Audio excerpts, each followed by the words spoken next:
Prelims तो मैंने starting में जब 2019 का मैंने पहला प्रीलिम्स दिया था तब मैंने टेस्ट सीरीज लगाई थी। उसके बाद मुझे जो टेस्ट सीरीज का जो क्राइटेरिया था वो पता चल गया था। उसके बाद मैं खुद से ही प्रैक्टिस करता था, बार बार रिवीजन करता था, बार बार ऑब्जेक्टिव लगाता था कि जो धारा 370 के बारे में पूछने लग गए कि धारा 370 क्या है। उसके बाद चंद्रयान 3 के बारे में पूछने लग गए, चंद्रयान 3 में लोअर और लैंडर के बारे में पूछने लग गए। सर मैंने हमेशा तैयारी जीरो से स्टार्ट की है। मैंने एक मेंस दिया, 2 मेंस दिया, उसके बावजूद भी मुझे बहुत सारी चीज़ें आती थी, उसके बावजूद भी मैंने जीरो से ही स्टार्ट किया है कि नमस्कार दोस्तों, तो हम यहाँ पर अभी इंदौर में हैं और मध्य प्रदेश पीसीएस जो कमीशन है उसके जस्ट सामने यहाँ पर इंटरव्यूज़ चल रहे हैं पीसीएस के, मध्य प्रदेश पीसीएस के। तो सर अभी हमारे साथ में इंटरव्यूज़ दे करके आए हैं, तो जानेंगे हम इस वीडियो में कि सर का इंटरव्यू एक्सपीरियंस कैसा रहा, उनकी स्ट्रेटजी कैसी रही। तो सबसे पहले सर आपका बहुत बहुत स्वागत है हमारे चैनल पर। Thank you sir. And sir आपका इंटरव्यू कैसा हो गया? मेरा इंटरव्यू अच्छा रहा। मेहरा सर का बोर्ड था आज। अच्छा, मेहरा सर का बोर्ड था। सर ये अपना नाम और आपका एजुकेशनल बैकग्राउंड क्या है वो बता दीजिए। सर मेरा नाम सूरज लोटसवे है और मैंने बीएससी बायोप्लेन होलकर साइंस कॉलेज से पास आउट किया है। सर ये कौन सा इंटरव्यू आपका? मेरा ये दूसरा इंटरव्यू है। लास्ट इंटरव्यू 2020 का रहा है मेरा। अच्छा, तो क्या उसमें आपका लिस्ट में नाम नहीं रहा या फिर कैसे, क्या गलतियाँ रही थी उसमें? 2020 का मेंस मेरा उतना अच्छे से नहीं रहा था जैसे 2021 का रहा। अच्छा। तो इसके कारण कहीं ना कहीं मेंस वीक था, तो मेरा फाइनल सिलेक्शन नहीं हुआ उसमें। अच्छा। अब आशा है कि 2021 में मेरा हो जाएगा। यस सर, हम भी उम्मीद करेंगे और आई विश कि आपका भी बार हो जाए। तो सर इसके अलावा और क्या लगता है आपको, और क्या क्या कुछ गलतियाँ रही थी, क्या कमियाँ रही थी जिसकी वजह से आप उस टाइम जो है लिस्ट में नाम नहीं बना पाए? कुल मिला के तो इसमें मेंस का है खेल। मेंस का भी आप अच्छे से कर लो, जो 1400 नंबर का है, 175 नंबर का इंटरव्यू है। मेंस में से कितने भी कवर कर सकते हो तो पोस्ट तो पक्की है आपकी। इंटरव्यू में चाहे आप कितने भी नंबर ले आओ, पोस्ट आपको मिल ही जाएगी। तो इसलिए ज़्यादा से ज़्यादा आप मेंस पर फोकस कीजिए। इसके लिए आप टेस्ट सीरीज लगाइए, प्रॉपर डेली उसके लिए प्रैक्टिस कीजिए और डेली रिवीजन कीजिए आप, तो उससे बेहतर कहीं ना कहीं मेंस की प्रैक्टिस हो जाएगी आपकी। ओके सर, अगर मैं बात करूँ इंटरव्यू की, तो इंटरव्यू में जैसे आप इंटरव्यू पैनल के सामने गए तो सबसे पहला क्वेश्चन उनके द्वारा कौन सा पूछा गया था? मेरा सर के द्वारा पूछा था आपने कॉलेज कहाँ से किया है, तो मैंने बताया सर मैंने होलकर साइंस कॉलेज से किया है। अच्छा, बहुत अच्छा कॉलेज है वहाँ तो। उनको जी सर। फिर उन्होंने और क्वेश्चन पूछे कि जो धारा 370 के बारे में पूछने लग गए कि धारा 370 क्या है। उसके बाद चंद्रयान 3 के बारे में पूछने लग गए, चंद्रयान 3 में लोअर और लैंडर के बारे में पूछने लग गए। ओके। साथ ही फिर उन्होंने अपने ज़िले की समस्याओं के बारे में पूछा कि आपके ज़िले की क्या समस्याएं हैं। आप अनुसूचित जाति से हो तो अनुसूचित जाति की क्या समस्याएं हैं, आप इसको एक एसडीएम के तौर पर कैसे सोल्व करोगे, एक डीएसपी के तौर पर कैसे सोल्व करोगे।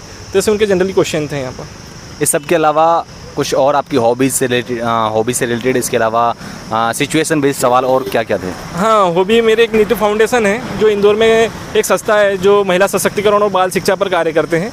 तो मेहरा सर ने पूछा था कि अच्छा ये संस्था है, इससे आप कब से जुड़े हो, इनके फाउंडर कौन हैं और ये अभी वर्तमान में संचालित है या नहीं, तो इसके बारे में उन्होंने चर्चा की थी मुझसे। तो ओवरऑल एक्सपीरियंस कैसा रहा इंटरव्यू का? ओवरऑल मतलब कुल मिला के कह सकते हैं कि बहुत अच्छा माहौल था वहाँ पर। अच्छा। और बहुत लाइट इंटरव्यू था, मतलब अच्छे से बोल सकते हैं कि सारी चीज़ें वहाँ पर उन्होंने एकदम फ्रैंक माहौल के लिए ही इंटरव्यू कंडक्ट करवाया मतलब। ओके, तो सर हम स्ट्रेटजी की बात करें, इस बार आपने क्या चेंजेस किए पिछले बार की कंपैरिजन आपकी प्रीलिम्स और मेंस की स्ट्रेटजी के लिए? मेनली प्रीलिम्स के लिए पहली बार हम बात करेंगे। प्रीलिम्स के लिए तो क्या जो प्रीलिम्स की टेस्ट सीरीज है वो लगाइए और ज़्यादा से ज़्यादा ऑब्जेक्टिव लगाइए, है ना। साथ ही इसमें रिवीजन को कंटिन्यू करिए, है ना। जितना रिवीजन करोगे उतनी सिक्योरिटी ज़्यादा रहेगी यहाँ पर, क्योंकि आए दिन कहीं ना कहीं कट ऑफ बढ़ते हुए जा रहा है। पोस्ट की जो मात्रा है वो कहीं ना कहीं कम हो रही है। तो इसलिए क्वेश्चन पर एकदम सिक्योरिटी के साथ ही लगाना है, तो उसके लिए अपने को बार बार रिवीजन करना अनिवार्य है। साथ ही मेंस की बात करें तो मेंस में इसमें डेली आपको कहीं ना कहीं लिखना ही पड़ेगा। मेंस टेस्ट सीरीज ज्वाइन कर लीजिए या खुद से टाइमिंग लगा के आप डेली लिखिए, 1.5 घंटा या 3 घंटा, आपको जैसे सहूलियत रहे। तो इससे कहीं ना कहीं आपके रिजल्ट में सुधार रहेगा ही रहेगा। सर प्रीलिम्स में आपने कितनी टेस्ट सीरीज लगाई थी और उस सब का कितना रोल रहा प्रीलिम्स को क्लियर करने में? प्रीलिम्स तो मैंने स्टार्टिंग में जब 2019 का मैंने पहला प्रीलिम्स दिया था तब मैंने टेस्ट सीरीज लगाई थी। उसके बाद मुझे जो टेस्ट सीरीज का जो क्राइटेरिया था वो पता चल गया था। उसके बाद मैं खुद से ही प्रैक्टिस करता था, बार बार रिवीजन करता था, बार बार ऑब्जेक्टिव लगाता था।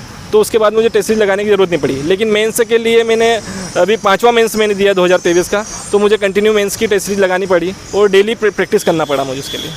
ओके, इसके अलावा सर हम बात करें प्रीलिम्स में ही, तो थोड़ा सा सिलेबस को किस तरह से डिकोड किया जाए। जो बच्चे आ रहे हैं जो स्टार्टिंग करना चाहते हैं, प्रिपरेशन की शुरुआत करना चाहते हैं, वो कहाँ से शुरुआत करें, किस चीज़ से शुरू करें ताकि उनको सिलेबस बहुत ज़्यादा लंबा नहीं लगे, ईजिली वो उसको क्रैक कर जाएँ पीसीएस को? कभी किसी को 2024 की प्रीलिम्स देना है तो पहले वो प्रीलिम्स फोकस कर ले, क्योंकि अभी 23 जून को प्रीलिम्स है, उसके बाद मेंस देख लें। कभी 2024 का टारगेट नहीं है, 2025 को टारगेट है, तो उसके लिए सबसे पहले आप मेंस देखिए। कहीं ना कहीं मेंस जो रहता है वो प्रीलिम्स से टच होता हुआ ही पेपर रहता है। आपने एक बार मेंस पढ़ लिया तो मुझे नहीं लगता कि आपका किसी भी प्रकार से प्रीलिम्स कभी रुकेगा। ये मेरा अभी 5वां मेंस दिया हुआ था, जिसमें 5वां में मेरा कभी प्रीलिम्स नहीं रुका। तो कहीं ना कहीं आप एक बार मेंस पढ़ लेंगे तो प्रीलिम्स के बहुत सारे फंडे आपके क्लियर हो जाएंगे। Okay okay. इसके अलावा और क्या किया आपने? 5 बार लगातार आपने प्रीलिम्स दे रहे हैं, प्रीलिम्स क्लियर कभी रुका नहीं है, तो और क्या आपने औरों से अलग किया जिनका प्रीलिम्स रुक जाता है, उनसे क्या अलग किया? सर मैंने हमेशा तैयारी जीरो से स्टार्ट की है। मैंने एक मेंस दिया, 2 मेंस दिया, उसके बावजूद भी मुझे बहुत सारी चीज़ें आती थी, उसके बावजूद भी मैंने जीरो से ही स्टार्ट किया है कि आने के बावजूद भी मैं उनको बार बार पढ़ता रहा। ये नहीं कि यार ये चीज़ें आती है तो आगे बढ़ लेते और दूसरा पढ़ लेते, नहीं, ये कभी नहीं सोचा। तो इसलिए चीज़ों को जीरो से स्टार्ट कीजिए। आप कितने भी आगे बढ़ जाओ तो चीज़ों को जीरो से स्टार्ट करोगे तो आप कभी असफल नहीं रहोगे। प्रीवियस ईयर क्वेश्चंस, उनका कितना रोल है, क्या कितना ज़रूरी होता है, कितने साल के करने चाहिए? जो प्रीवियस ईयर की बात करें तो 2018 से देख सकते हैं आप, क्योंकि 2018-19 के जो सिलेबस में जो क्वेश्चन है वो वर्तमान में भी है, और कुछ क्वेश्चन है जो आयोग वहाँ पर एक्ट के पूछे गए थे उनको छोड़ दिया जाए और करंट अफेयर को छोड़ दिया जाए, तो सारे क्वेश्चन वही है, लगभग 80% सिलेबस वही है। तो आप कभी प्रीवियस ईयर के क्वेश्चन पेपर देखते हो तो उससे आपको एक तरीका मिल जाएगा कि पीएससी किस तरीके से पूछता है और क्या पूछता है, यही फंडा क्लियर कर लेंगे आप। सर आपका मीडियम क्या है, हिंदी या इंग्लिश? मेरा मीडियम सर हिंदी है। अच्छा, हिंदी मीडियम है आपका। तो सर आप मेंस में ऐसा क्या लिखते हैं कि अब की बार आपने पिछली बार भी इंटरव्यू दिया था, इस बार भी आप इंटरव्यू दे रहे हैं, और इससे पहले जब आपका मेंस क्लियर नहीं हो उनके कंपैरिजन किस तरह, क्या कुछ अलग करते हैं आप इस बार, और मेंस में आपकी अप्रोच क्या रहती है?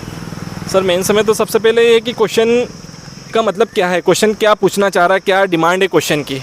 कभी डिमांड आपने समझ ली है तो उसकी जो शब्द सीमा है वो कभी नहीं भी पूरी करोगे तो आपको नंबर दिए जाएंगे उसमें। जो शब्द सीमा जो क्वेश्चन के अकॉर्डिंग उनकी बनी हुई है आयोग के द्वारा, तो निर्धारित शब्द सीमा के अधीन न लिखते हुए भी आप जो क्वेश्चन की जो डिमांड है उसको पूरा करेंगे तो आपको कुछ ना कुछ नंबर जरूर दिए जाएंगे। तो सबसे पहले आप क्वेश्चन को ही समझें। क्या इंटरव्यू में कुछ ऐसे सवाल भी थे जिनको आप नहीं आंसर नहीं कर पाए, सॉरी बोलना पड़ा आपको, क्या कुछ ऐसे सवाल थे? हाँ, एक क्वेश्चन था उनका जहाँ मुझे सॉरी बोलना पड़ा, वो शायद अभी ध्यान नहीं आ रहा है। अच्छा अच्छा। और इस सब के अलावा क्या कुछ ऐसा सवाल भी था जिसमें आपको थोड़ा सा नर्वसनेस लगी हो, या फिर लगा हो कि नहीं थोड़ा सा अटपटा सवाल हो?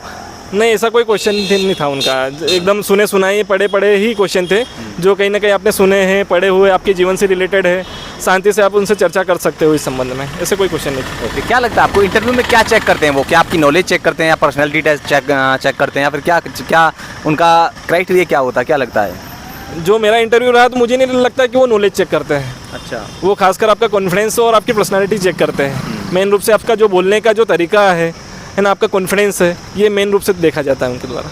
एक एसडीएम बनने के लिए जो बच्चे तैयारी कर रहे हैं, पीसीएस की जो तैयारी कर रहे हैं, उनके अंदर क्या होना चाहिए? क्या नॉलेज ज़्यादा इंपॉर्टेंट है उनके लिए, या फिर पर्सनालिटी डेवलपमेंट इंपॉर्टेंट है, या कोई और चीज़ जो इंटरव्यू में तक भी आएँ वो, और इंटरव्यू में पैनल देख करके सोचे नहीं भाई ये बिल्कुल एकदम डिजर्विंग कैंडिडेट है?